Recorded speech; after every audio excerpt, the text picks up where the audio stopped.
Shalom Bapak, Ibu, Saudara, dan Saudari yang terkasih.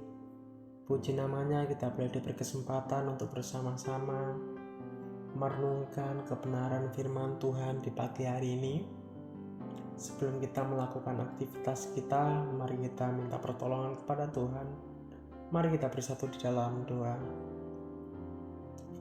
Bapa yang Maha Kuasa yang bertata di dalam kerajaan sorga, kami mengucap syukur untuk perkenanan dan kasih setiamu yang kami boleh rasakan di sepanjang malam tadi hingga pada pagi hari ini. Terima kasih untuk lawatan, terima kasih untuk penjagaanmu yang begitu luar biasa. Bila mana kami ada pada saat ini, semua itu karena kasih dan setiamu. Dan kami akan melakukan aktivitas kami ya Bapa. Terlebih kami akan merenungkan kebenaran firman-Mu. Tuhan menolong dan memberkati kami. Terpuji kekal nama-Mu di dalam nama Yesus. Haleluya. Amin. Bapak, Ibu, dan saudara-saudari yang terkasih, renungan kita di pagi hari ini bertema Aku akan melenyapkan nama Babel, yang terambil di dalam kitab Yesaya 14 ayat 3-11.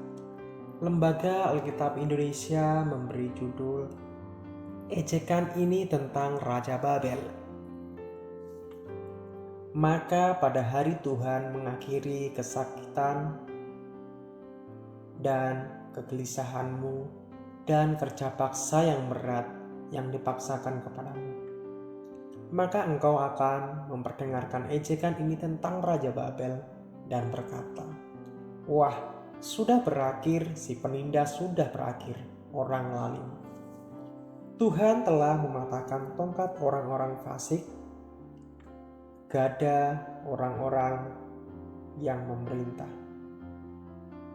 yang memukul bangsa-bangsa dengan kemas, dengan pukulan yang tidak terputus-putus, yang menginjak-injak bangsa-bangsa dalam murka dengan tiada henti-hentinya. Segenap bumi sudah aman dan tentram. Orang bergembira dengan sorak-sorai. Juga pohon-pohon sanobar dan pohon-pohon aras di Libanon bersukacita karena kejatuhanmu, katanya. Dari sejak engkau rebah terbaring, tidak ada lagi orang yang naik untuk menebang kamu. Dunia orang mati yang di bawah gemetar untuk menyongsong kedatanganmu.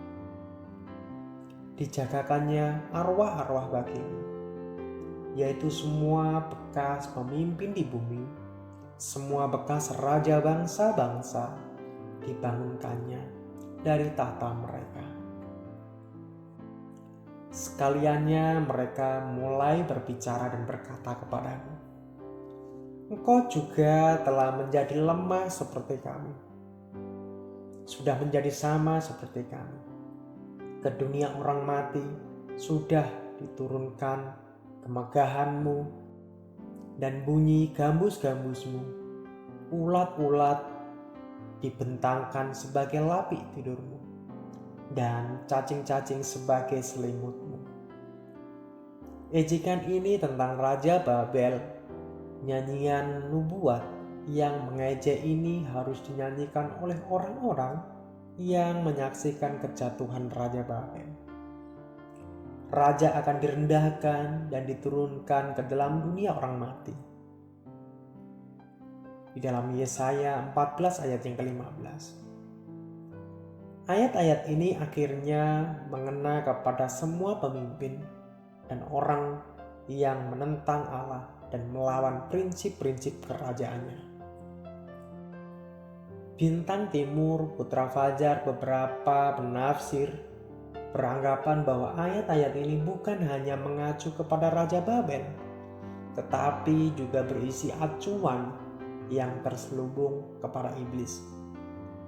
Pernyataan Kristus dalam Lukas 10 ayat yang ke-18. Penafsir lain beranggapan bahwa ayat-ayat ini mungkin mengacu kepada antikristus akhir zaman yang akan memerintah Babel. Aku akan membinasakan orang Asyur. Nubuat ini berkaitan dengan ancaman yang segera terhadap Yehuda oleh Asyur. Allah akan menghancurkan bala tentara Asyur. Di dalam Yesaya 37 ayat 21 sampai 36 dan juga di dalam 2 Raja-Raja pasal 19 ayat 1 sampai ke 37. Yesaya menubuatkan kekalahan Filistia. Yesaya 14 ayat yang ke-30. Yehuda tidak boleh menerima tawaran para utusan Filistia untuk membentuk persekutuan, tetapi mereka harus tetap percaya Tuhan. Dalam Yesaya 14 ayat 32. Amin. Mari kita bersatu di dalam doa. Segala pujian hanya bagi nama-Mu ya Allah kami.